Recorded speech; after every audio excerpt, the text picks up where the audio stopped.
सुंबल सुनावारी में आज कई सरकर्दा सियासी कारकुनों और मकामी लीडरान ने पीपल्स डेमोक्रेटिक पार्टी में शमूलियत इख्तियार की। इन कारकुनों का ताल्लुक जम्मू कश्मीर अपनी पार्टी और दीगर इलाकाई सियासी जमातों से बताया जा रहा है। इस हवाले से पीडीपी की जानिब से नाइद खै इलाके में एक तकरीब मुनक्किद की गई। इस दौरान इन कारकुनों और दूसरे मकामी लीडरान ने पार्टी में शमूलियत इख्तियार की। पीडीपी में शामिल होने वालों में डिस्ट्रिक्ट डेवलपमेंट काउंसिल के मेंबरान, साबिक सरपंच और पंच शामिल हैं, जिससे पीडीपी को निचली सतह पर पार्टी को मुस्तहकम करने में मदद मिलेगी। तकरीब के दौरान पार्टी के सैकड़ों कारकुन और हामी भी मौजूद रहे। इस मौके पर पीडीपी के general secretary advocate Abdul Haq Khan, बशारत बुखारी, वहीदुर रहमान पर्रा, यासिर रिशी समेत कई सीनियर लीडरान भी मौजूद थे। तकरीब के दौरान इज्तिमा से खिताब करते हुए पीडीपी रहनुमाओं ने नेशनल कॉन्फ्रेंस पर सख्त तनकीद की और इल्ज़ाम लगाया कि एनसी इंतखाबी वादों को पूरा करने में नाकाम रही है। पीडीपी लीडरान का कहना था कि एनसी हुकूमत को नए वोट मांगने से पहले अपने इंतखाबी मंशूर में किए गए वादों को पूरा करना चाहिए।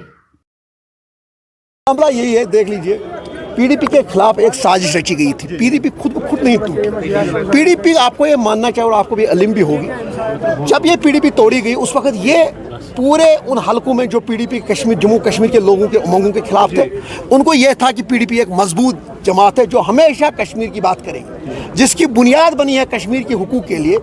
तो उस पार्टी को तोड़ा गया था, दबाया गया था, बड़ी साजिशें उसमें रची गई थी।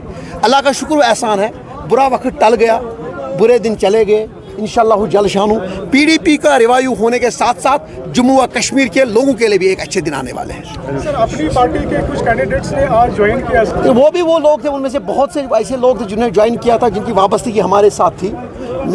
मैं थोड़ा सा दूर हो गया था इस इलाके से, तो वो हमसे दूर हो गए थे।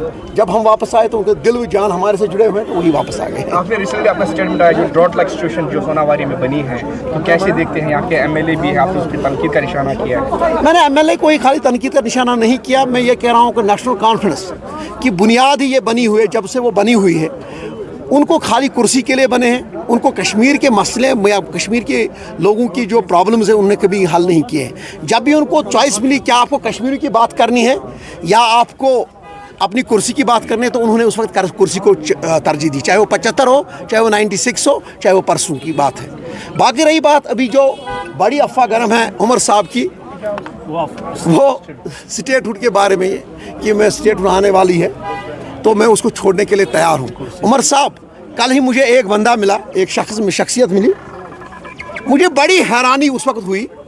मैंने इसको जोड़ दिया आपके बयान के साथ और 75 की उस वाक़े के साथ, जब उनने कहा शेख साहब ने जब हम लोगों के साथ एक धोखा किया और उसने उस वक्त क्या किया, इल्हाक जब उसने कांग्रेस के साथ किया, जिस कांग्रेस को वो तब तक गंदी नाली का कीड़ा कहा जाता था, तो यूनिवर्सिटी में एक बैच पढ़ रहा था उस वक्त, तो उन्होंने उसके खिलाफ प्रोटेस्ट किया। सबसे पहले अगर शेख साहब का कश्मीर के ऊपर आप बात करेंगे, उसने सबसे पहले काम क्या किया, उनको उसने डिस्क्वालीफाई कर दिया और पूरे हिंदुस्तान के सारी यूनिवर्सिटी में लेटर लिखी थी कि इनको कहीं एडमिशन ना दिया जाए। तो आप क्या स्टेट के लिए आपने छोड़ोगे? आपने तो कुर्सी क्यों लिए, तो उनको दबा दिया था। और वो कहते हैं कि हमें वो एनसी का बेच था, वो बिल्कुल हमें वो इनकम्प्लीट रह गया, अपना कोर्स रह गया था। कल मुझे बड़ी एक शख्सियत मिली, कहा ये क्या कह रहा है कि मैं ये करूँगा। उनको डिस्क्वालीफाई करके ये लिखा गया, हर यूनिवर्सिटी में चिट्ठी लिखी कि इनको कहीं पर एडमिशन नहीं दिया जाए, और क्योंकि उसने कुर्सी को तरजीह दी। इलेक्शन हुए के लिए देख लीजिए, इलेक्शन के लिए पॉलिटिकल पार्टी हर वक्त इलेक्शन के लिए तैयार होती है, वो मसला नहीं होता। लेकिन जो हमारे मसले मसाइल है, जब ये कह रहा है कि हमें स्टेट की बात है, स्टेट का कोई मसला नहीं है। हमसे जो छीना गया है उस पर इन्होंने वोट लिया है, उसको तो ये दबाना चाहते हैं, वैसे ये दफनाना चाहते हैं जैसे इन्होंने 75 में सारी आवाज़ों को दफनाया था कि कुर्सी लेके। वही इनका पर सवाल क्या सच है? बिल्कुल, हम इनको इंशाल्लाह अगले हफ्ते से शुरुआत हम कर रहे हैं। श्रीनगर लाल चौक से शुरुआत होगी।